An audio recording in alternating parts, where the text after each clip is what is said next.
Hi, I'm Dan Boyd. And I'm Megan Gleason. Welcome to another episode of Rounding Up the Roundhouse. If you enjoy our podcast, please like and subscribe and consider becoming a digital subscriber to the Albuquerque Journal to help us bring you more content like this. You can find this episode and all of our podcasts on the Albuquerque Journal website, abqjournal.com, as well as YouTube, iTunes, and Spotify. See the show notes for a discount code on a digital subscription. Thank you for supporting the Albuquerque Journal, New Mexico's leading news. Well, we've got about 2.5 weeks left in the session, right, Dan? Yeah, so we're getting down to the, it's not that kind of final home stretch yet, but it's kind of getting around the bend here where, the clock is definitely ticking.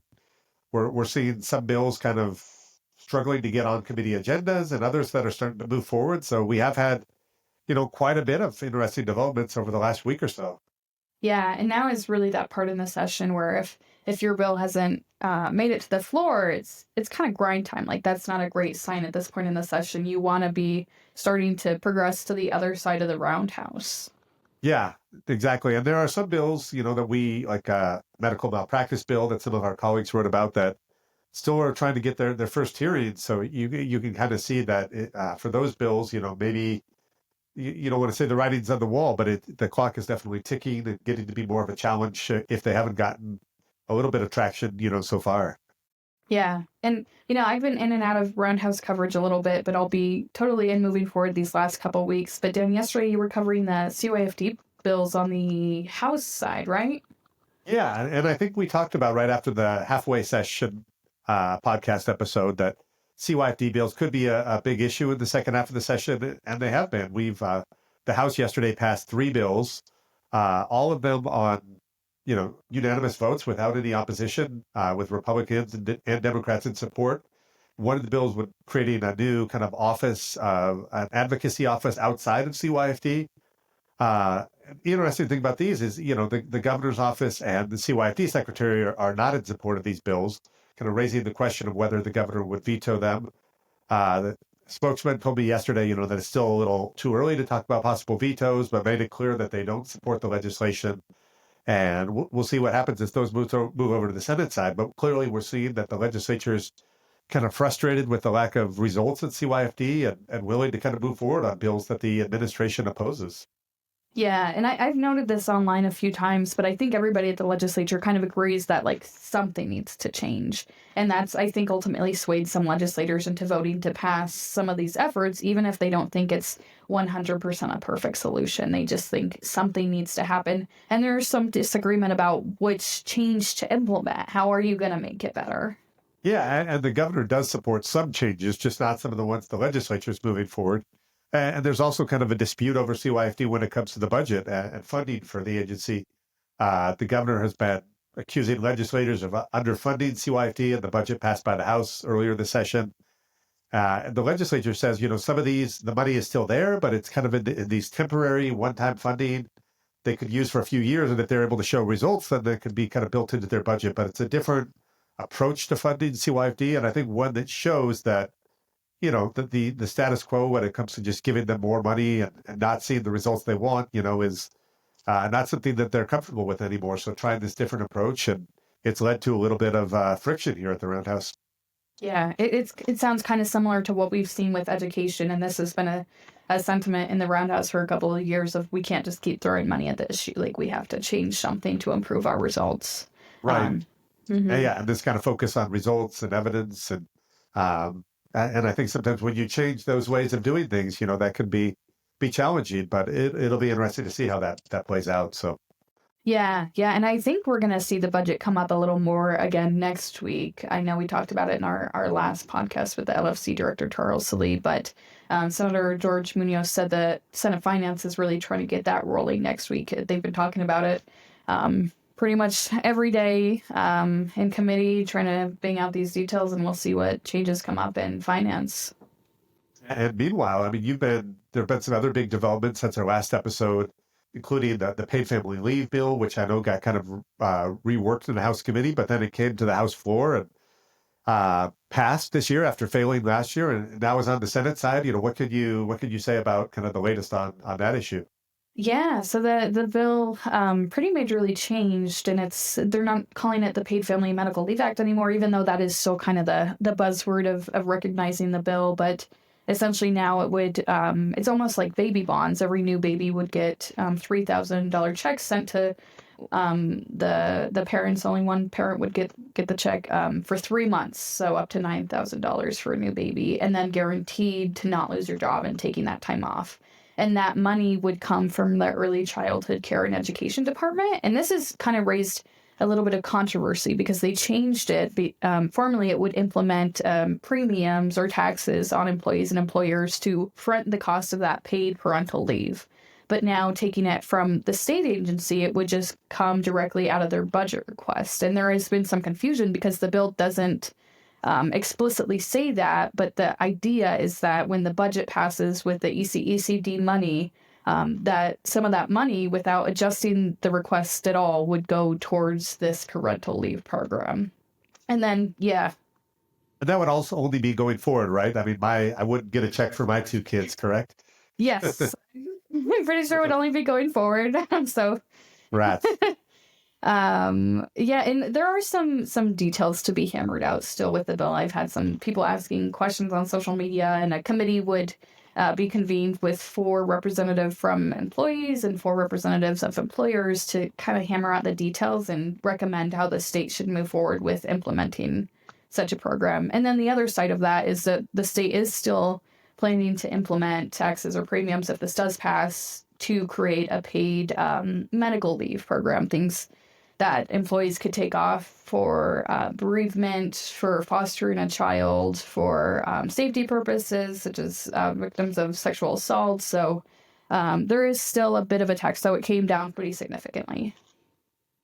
Another issue kind of also related to the budget, but that we've been tracking is obviously this issue of what's happening on the federal level with tariffs and possible spending cuts, reductions, however you want to kind of describe those. But we've talked earlier in the podcast about how some of these federal decisions can certainly impact New Mexico. And it sounds like with the budget, obviously New Mexico is one of the states that relies most heavily on federal spending for programs like Medicaid. And so we've already heard some discussions about some concern raised about what that could mean for the state and the state's budget. I know you were at a speech that the governor gave last week to some business leaders in Albuquerque where she kind of brought up those issues. Yeah. It was kind of a surprise curveball that she threw in there. She mentioned that she thinks the possibility of her calling another special session before her term is over is very, very likely. And she did specifically mention after her speech that she's thinking about things like Medicaid or SNAP, things that New Mexicans really heavily rely on, that if the federal government cuts back on or takes away the possibility of her convening legislators again to address the issue. And I know we're seeing some bills come up today about this as well. It's kind of hard for the legislature to keep up with how rapidly moving the federal administration is going. We only have 60 days. It's all the time you have to get bills through, but when every day something changes on a federal level, it's hard to kind of adjust that response time on a state level. Yeah, and I think, they've already been working for months on putting this budget together. And now, as you mentioned, seeing these kind of possible federal changes, but still not sure kind of the scope of that or what it would mean. I know the Senate Finance Committee has met this week to kind of talk about some of these issues. The state, on the one hand, is pretty well positioned. We do have a lot of like $3 billion in reserves under the House budget plan that could absorb some of that. But, if there are kind of significant cuts to Medicaid or to some of these other safety net programs, I think legislators are aware that those reserves would only last so long. I mean, Medicaid is such an expensive program to administer and covers, so many, I think about 40% of New Mexicans. So it certainly have some pretty dramatic consequences. So I'll be curious to see if in the final budget plan, if there's some language in there to maybe adjust spending or to allow spending of reserves in case these federal cuts happen. I know the last thing legislators like to hear during a session is about a special session when they're already in the midst of doing this work. But I think that's something, that could be on the horizon. I believe the federal budget year starts in October and the state's in July. So it might not be until kind of later this summer or this fall, but certainly something we'll be keeping an eye on. Yeah, and I think the governor said specifically it was by October, if I recall correctly, is when she was her kind of timeline around the issue. So I guess, yeah, we'll see if we're back in the roundhouse later this year. Yeah, and I know some legislators. She brought that up at a news conference last week as well, when she signed the crime package and behavioral health package, and I think there were almost some groans or some rolling of eyes in the room. But I think legislators will keep doing their work, and then we'll kind of see what happens on the federal budget cuts. But we're starting to see longer floor sessions at this point. Some of the committees are then meeting later in the evenings or having to work on the weekends. And I know we both worked on Saturday, so it seems like it's only going to get more like that as we get into the final 2 weeks here, starting on Saturday. Yeah, it's gonna get longer and longer, but luckily we have the basketball game. It's tomorrow, Thursday, and we need to work out our game plan. I'm House and you're Senate. And last year, the House is the defending champion, right? Yes, the House was victorious. It'll be interesting to see who plays this year with all the new faces. Yeah, I think I've heard some reports that Representative Michelle Labeta is a good basketball player. She's been kind of leading the House practices. The Senate, I think Senator Bill Soules has been leading kind of their squad. So I haven't heard if there's odds on the game that have been released yet, but I think it'll be a fun, little diversion to get to see them playing some basketball tomorrow evening. Yeah, and it is a fundraiser, and it's also kind of strategically placed during this time in the session. Things are starting to get pretty tense where people's bills are failing to pass, they're getting tabled, or they're passing despite objections, and this is something that can kind of bring everybody back together again in a fun sort of way. And as we enter this afternoon, looking ahead to the next few days, what other kind of bills are on your radar? What are you kind of looking for? Yeah, we'll see how the strategic water supply moves along. I know we've talked a bit about that before in different kind of related bills. And, something else I want to keep an eye on that we haven't talked about much is how the legislature is dealing with immigration and illegal immigration, especially with all the federal contacts we're seeing and this kind of anti-illegal immigration rhetoric. There are a lot of bills that would protect immigrants who cross the border illegally, protect their data, protect their information from state agencies getting it, stop the state from having contracts with ICE, which would get rid of all the detainment centers in New Mexico. These are pretty big bills. A few of them have failed a couple times in the past, so it'll definitely be interesting to see what the dialogue is now under a Trump administration. Yeah, clearly a little different dynamics and maybe some more urgency on both sides. It'd be interesting to see how those play out. For me, I'm kind of tracking. I think you alluded to it earlier, but a bill creating a new trust fund for Medicaid that could be timely as well, given some of these federal issues we've been talking about. It would kind of take money from some other state reserves and put it into a trust fund for Medicaid, and that money could then be invested and set aside for future use to kind of give the state a steady stream of Medicaid funding. That's one I've been looking for. Also, there was an interesting twist I wanted to mention yesterday on a lobbying bill on the House floor. This was a bill that would make lobbyists disclose a little more about which bills they're working on and what positions they've taken on these bills.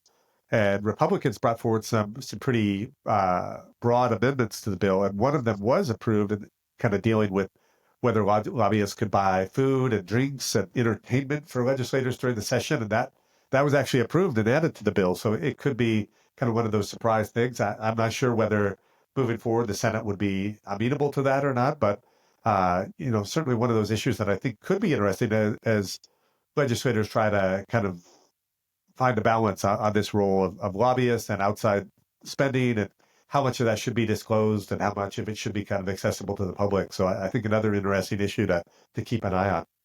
Yeah, and something else too that happened yesterday that was kind of a surprise to me was Majority Floor Leader Peter Wirth's multifamily housing valuation bill not passing the Senate. It failed on I think it was a 16-23 vote. And it's kind of a complicated bill. It would change how multifamily housing units are valued. And I think ultimately the end goal would reduce property taxes to try to attract more investors to build multifamily housing unit or update existing units amid a really dire housing crisis in New Mexico. But a lot of people kind of voiced some concerns about the gain that investors could get from this, or exploitation through rent measures and things like that, and it didn't fail to pass, despite a lot of the business community really pushing for that one to get through.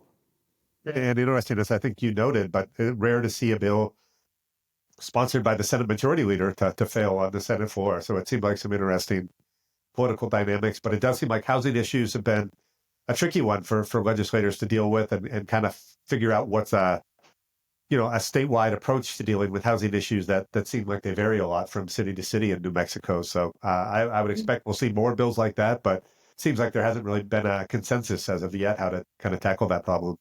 Yeah, and it was a big issue last year. I mean, the governor tried to legislatively create an Office of Housing and even testified in committee for it, but it didn't get through, and she ended up making it on her own, although she does want it legislatively confirmed so it exists beyond her term. So there's so many issues. Each day in the roundhouse feels like a week of things going on. So yeah, as you can tell, we've got a lot of things going on, a lot of things flying around, and we're trying to pick and choose what are the most important things that readers are interested in, and trying to keep folks up to date while we as you can hear, battle allergies and other ailments and sleep deprivation and all of that. But it's going to be a really interesting kind of final push to the finish here over the next 2 weeks, and see which of these bills end up getting to the governor's desk and which of them kind of fall short.